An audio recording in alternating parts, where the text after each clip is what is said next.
O búfalo falou que é bom. O gorila falou que faz bem. O tigre de Bengala diz que não fica sem. O elefante, o porco espinho e a zebra adoram também. O urso branco, o urso pardo, o leão marinho e o esperto leopardo. Toda a floresta vira uma festa quando tem iogurte Parmalat. O búfalo falou que é muito bom. Assim como o búfalo, hoje vamos falar de iogurte. Mas se liga nos recadinhos antes do programa começar.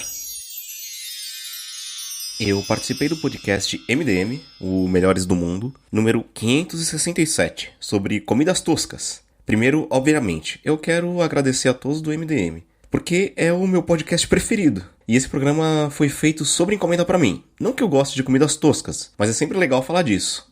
Ouve aí só um trechinho pra você saber o que a gente falou lá. Olha aí.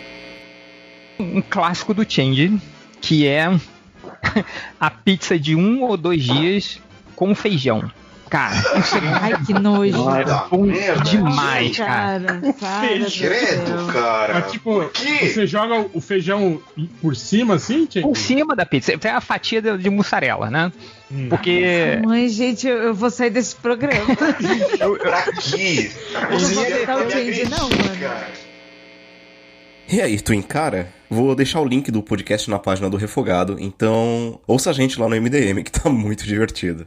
Outro recadinho bem importante, eu gosto das capirotagens, satanagem, coisas do oculto, essas coisas. E meus professores de tarô, Rodrigo Grola e Marcos Keller, dos podcasts Magicando e Mundo Freak, abriram um curso em EAD sobre os arcanos maiores do tarô. A diferença é que você não vai aprender a interpretar os arquétipos daquela forma clássica, mas sim utilizando cenas de filme da cultura pop, trazendo esse conhecimento secular através de uma linguagem fácil de compreender para nós. E eles deram para os ouvintes do Refogado um descontão de 10% no preço do curso, que pode ser parcelado em até 12 vezes. Olha aí, hein? Oportunidade. Serão 2 aulas divididas em 2 sábados, 20 de junho e 28 de junho. E eu te garanto que é sensacional esse curso. Então eu deixo o cupom de desconto na minha página do Refogado no post desse programa, caso você se interesse pelo curso. Eu fiz ele e, na boa, mudou minha vida. Bom, agora sim é a hora do programa. Vamos cozinhar? Tá ouvindo esse barulho? Refogado.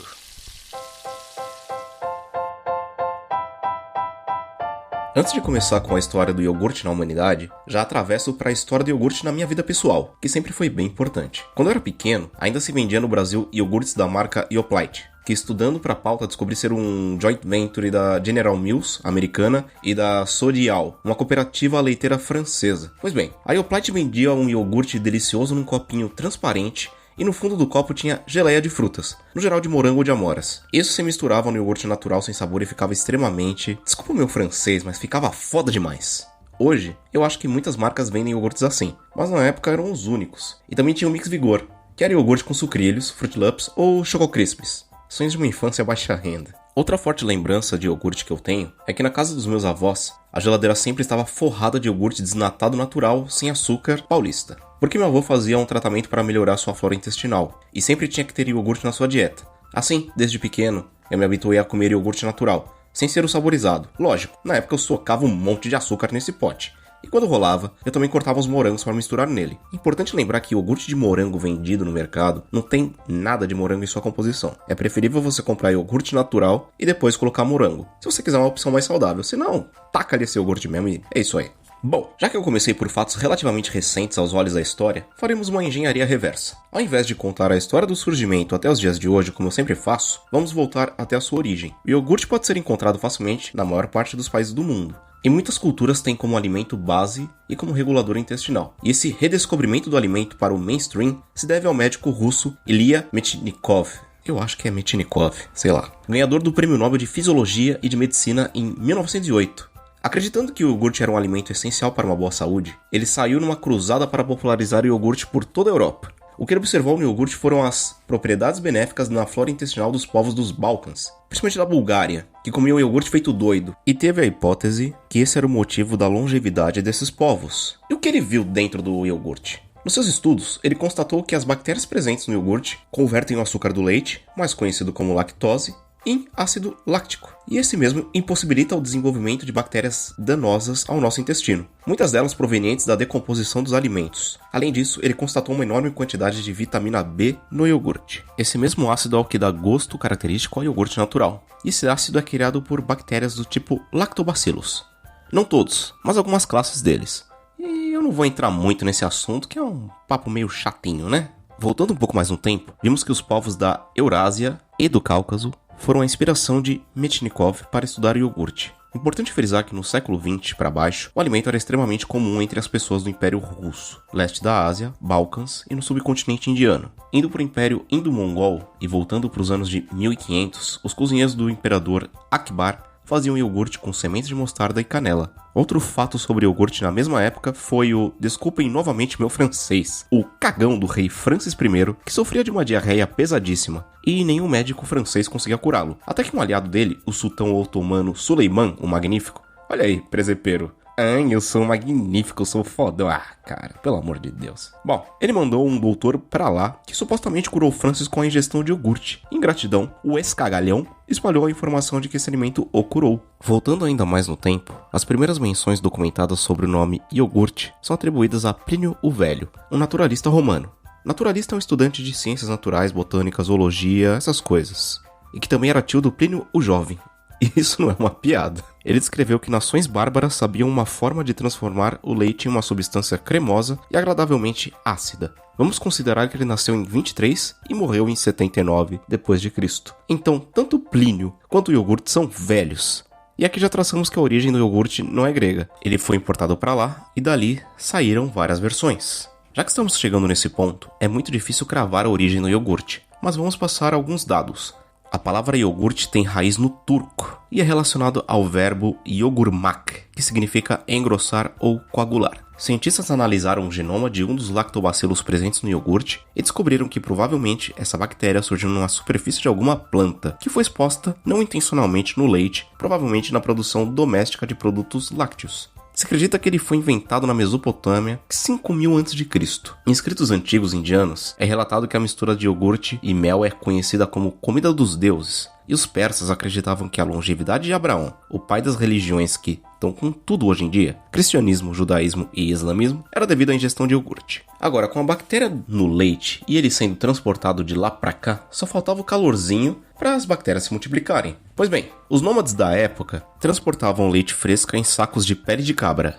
Assim, o contato com a pele, as bactérias lá, de boa, no leite, e o calor da pele com o lombo do bicho, que estava transportando os recipientes com o leite, faziam ele coagular e se transformar em iogurte. Aí aproveitavam o mesmo saco, o esvaziavam com o iogurte e colocavam mais leite para repetir o processo, aproveitando os resíduos que sobravam no saco. Basicamente se faz iogurte da mesma forma desde seu descobrimento. Claro, hoje já isolaram a bactéria que transforma o leite no iogurte e você pode comprar o saquinho com essa cultura no mercado. O que na minha humilde opinião é uma besteira, já que comprando um pote de iogurte natural sem açúcar, você tem as bactérias selecionadas para multiplicar seu iogurte de forma segura e barata. Vamos à receitinha? Tu vai precisar de um pote relativamente grande e esterilizado com água fervente, um pote de iogurte natural a temperatura ambiente e sem açúcar, 1 litro de leite integral e um dos pulos do gato, uma colher de sopa de leite em pó.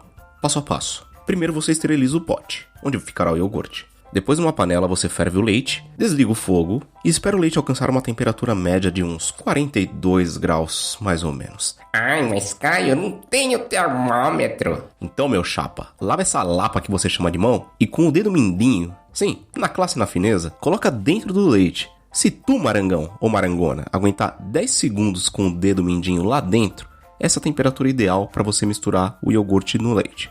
E não deixe esfriar muito mais do que isso. Aí você coloca o iogurte e o leite em pó dentro do leite. Mistura com um fouet, uma colher ou um mixer, devidamente esterilizados. Agora transporta essa mistura para o pote. E é muito importante você criar um ambiente propício para as bactérias presentes no iogurte se multiplicarem no leite que agora elas estão habitando. Então é imprescindível que você mantenha uma temperatura morna. Uma dica é você fechar bem o pote, obviamente, embrulha ele com uma toalha e coloca ele num lugar escuro e que não tenha variações bruscas de temperatura, como um forno desligado, por exemplo. Mas aí vem outro truque que eu fazia quando moleque. Para manter a temperatura estável e morna, eu colocava esse pote com o iogurte dentro de um pote maior com água morna e ligava um termostato de aquário dentro dessa água. Quem criou o peixe sabe qual é. É baratinho esses termostatos. Ele garante uma boa temperatura que nem é quente nem é fria. E para tu aguentar essa ansiedade doida, eu sugiro você fazer isso de noite, para que de manhã você tenha o iogurte pronto. Aí você pode gelar ele um pouco antes de consumir. Mas se você quiser comer assim, pode. Vai nessa.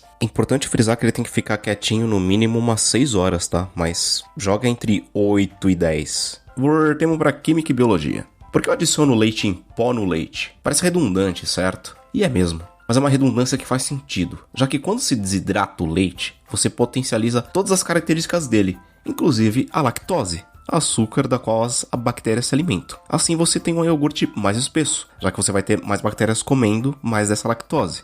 E depois de todo o processo, se tu quiser um iogurte mais espesso ainda, ou coalhada seca, aquela que comemos junto com quibe, esfirra, adorno de salada, enfim, sou um fã. Você pega essa quantidade absurda de iogurte que acaba de fazer, pega um pote, uma peneira, e nessa peneira você vai forrá-la com um pano bem limpo, ou mesmo com filtros de café abertos assim, e por cima você vai jogar a mistura de iogurte recém-feita. Você tapa essa mistura e coloca na geladeira por umas 24 horas. Quanto mais tempo, mais espesso ficará esse iogurte, porque o soro vai caindo dentro do pote. Se você quiser aproveitar esse soro para fazer pães e bolos, eu, por exemplo, eu usei ele como base líquida de uma marinada de frango e ficou show, hein? E se quiser a coalhada, deixa por 24 horas no mínimo. E depois você transporta ela para um pote, tempera com ciboleta, aquela cebolinha bem pequenininha, ciboleta cortado, né? E um tiquinho de sal. Hoje em dia é comprovado que o iogurte colabora para um bom funcionamento do intestino. E como contém cálcio, ajuda nos ossos. Fora que é uma delícia, né? Geladinho com frutas, no lace de manga, como ingredientes de molho de salada. Eu já comi até uma receita que a massa de pizza era feita com iogurte. Importante lembrar que por mais que seja um derivado do leite, ele é um bom alimento para quem tem intolerância à lactose, já que os níveis da mesma são bem baixos no iogurte. Também, né, uma suruba de bactéria consome quase toda a lactose do leite ali e aquela coisa coalha, né? Porém, é bom frisar que ainda há lactose nele, então se o seu problema for dos graves, é melhor comer os que não contêm lactose, e já tem alguns no mercado. Com certeza eu tô esquecendo de alguma coisa, mas esse é o final do programa sobre iogurte. E você? Como você gosta do seu iogurte? Você gosta de iogurte? Tu tem costume de multiplicar ele ou nem sabia que era possível? Qual é a sua receita favorita? Bom, vem falar com a gente aqui. No Twitter eu estou como @ocaiosan e no Instagram @ocaiosan. E se quiser mandar um e-mail, contato@refogadopodcast.com. Um abraço e até mais, gente. Uma festa onde tem iogurte Parmalat. Falou que é Muito bom! Olá, ouvintes do Refogado Podcast. Conheça nosso site refogadopodcast.com e deixe seu comentário no post do episódio. Ou ainda, envie seu e-mail para contato@refogado.com. Siga também o Caio no Instagram, o CaioSan, e no Twitter, o CaioSan, tudo junto. E é claro, apoie o Refogado Podcast conhecendo as metas e os sorteios que serão feitos entre os padrinhos no padrinho.com.br/refogado. Curta e compartilhe nas redes, mande seu recado e apoie o projeto do Refogado Podcast.